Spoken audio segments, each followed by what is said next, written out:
to this book review. We're up to number 90, Bob. You've done 90 of these book reviews.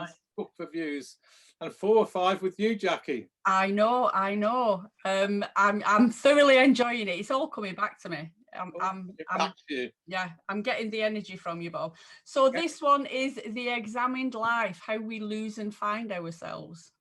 Yes, by I don't actually know how you say his name, but I'm going to try. Stephen Grosz. I think he's Australian, not Australian, Austrian. He's a psychoanalyst anyway, and he's done over 50,000 clinical hours. I think he's worked for about 25 years, and really it's a book after his retirement, when he just decided to write about his clients. What a wonderful thing to do. Is when I read the write-up on this and it said 50,000 hours, I straight away thought, I wonder how many hours you've done, Bob. Oh my God. I've been working 38 years, just stopped clinically. So, I don't know how narcissistic, but I've done groups for 34 years. So I would imagine way past that. There must be a book in you, Bob. I don't know if I would I wouldn't mind doing one of these, but I don't know if I can remember all the things. I mean, when I read this book, what I thought was, gosh, how does he remember all these details of these stories? I mean, of course, he's made it confidential, Yes. Taking the names out and as much as he can. But and it's based around themes. So, for example, themes about change, and of course, with change comes loss. Yeah. Themes about beginnings, themes about termination and endings. Leonard Cohen wrote, and it was a poem. He also sung a wonderful. It was all about love and hate. I think the album was called Love and Hate. He's one of my favorite singers. Anyway, a lot of the stuff in here is about change, loss, envy, greed, love, hate, all the juicy stuff of life. Yeah. But as I read through them, and there's things like from clients that came with compulsive liars, and clients who actually, the first story he did, which I sort of related to, was a client who found it very hard to even tell the story. Yeah. And I've had many clients how can I explain this? Verbally find it very hard to tell the story, and that what they do, they enact it out, often through dreams, fantasies, or even in the body. Yeah.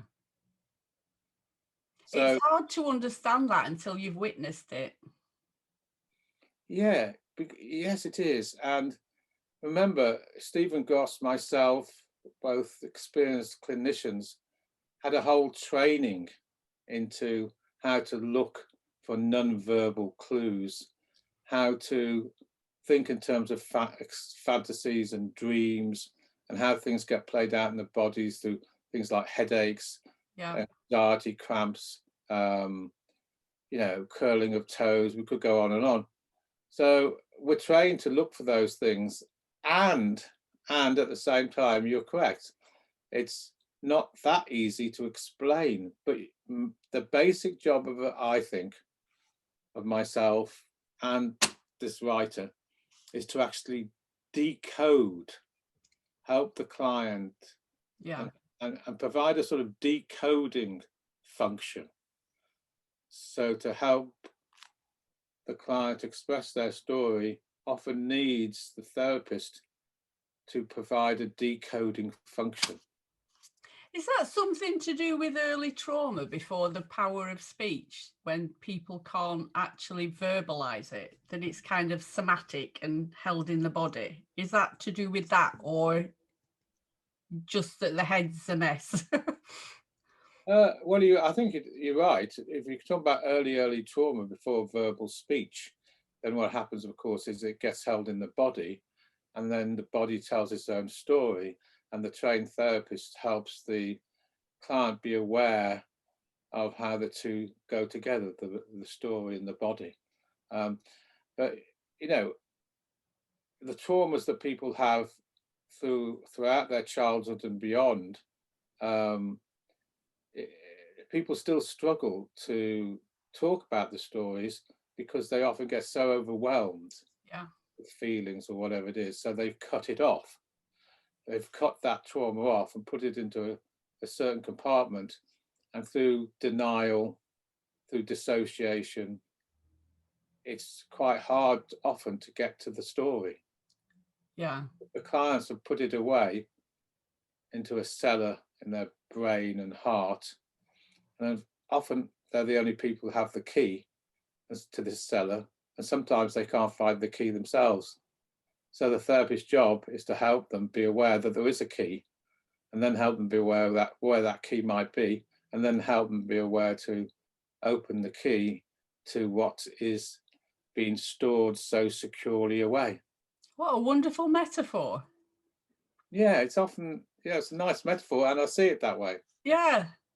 And that I find is quite a powerful route to connect with somebody as well, using metaphors and examples and things from a safe point of view, rather than keep digging and trying them to open that box.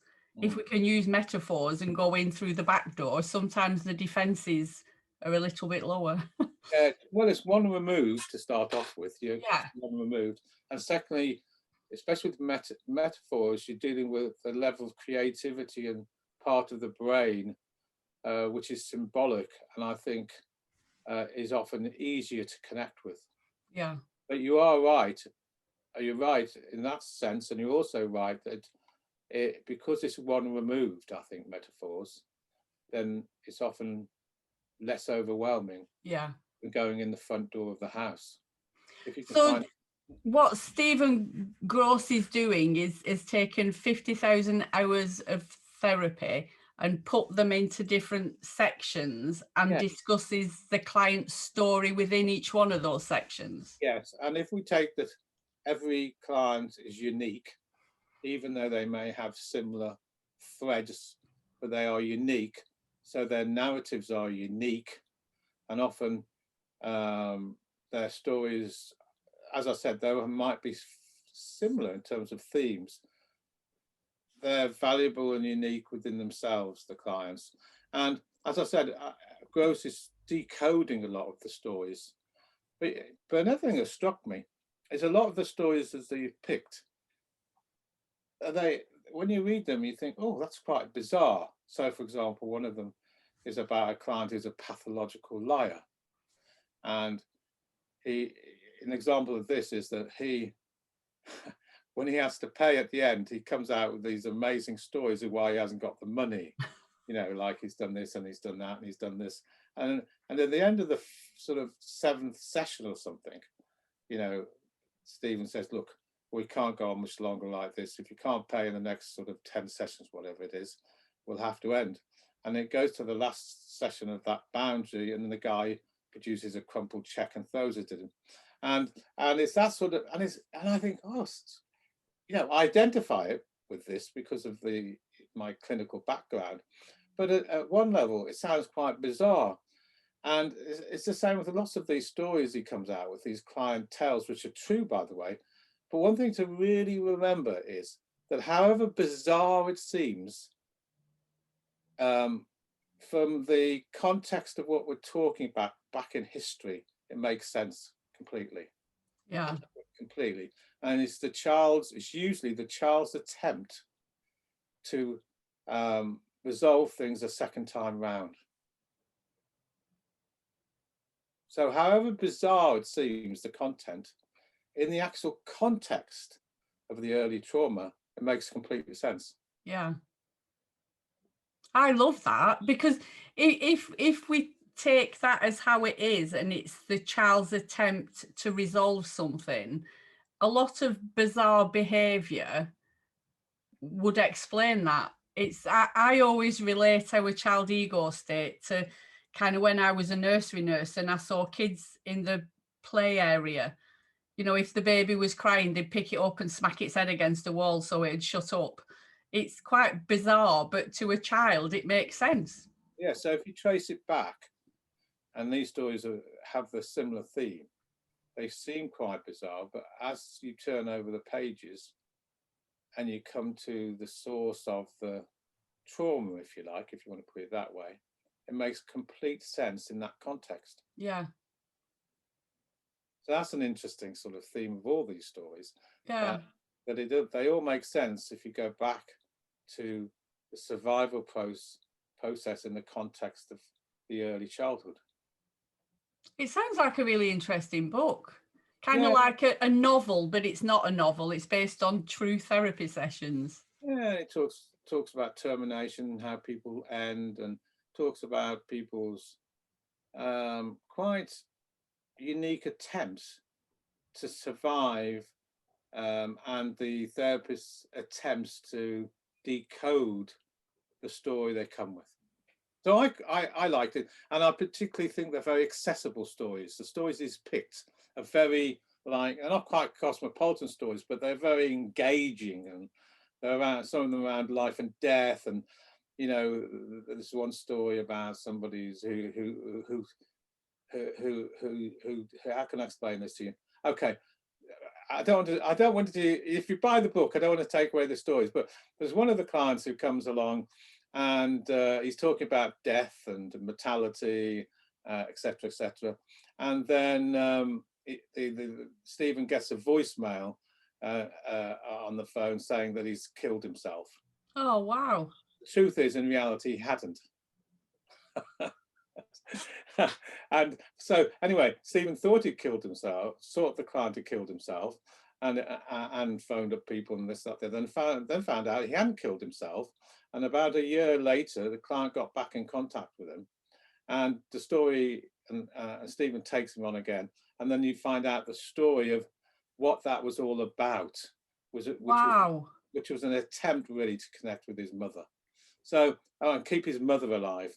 But I don't want to sort of like take away from the exciting pages of these stories. That sounds like I thought you were going to say it was something to do with not wanting to end the sessions, so he just made out like he was dead, and then he didn't need to worry about it. I've talked about termination before. Yeah, there's many of these stories. They're quite engaging. I mean, you probably won't put it down once you started it, put it that way.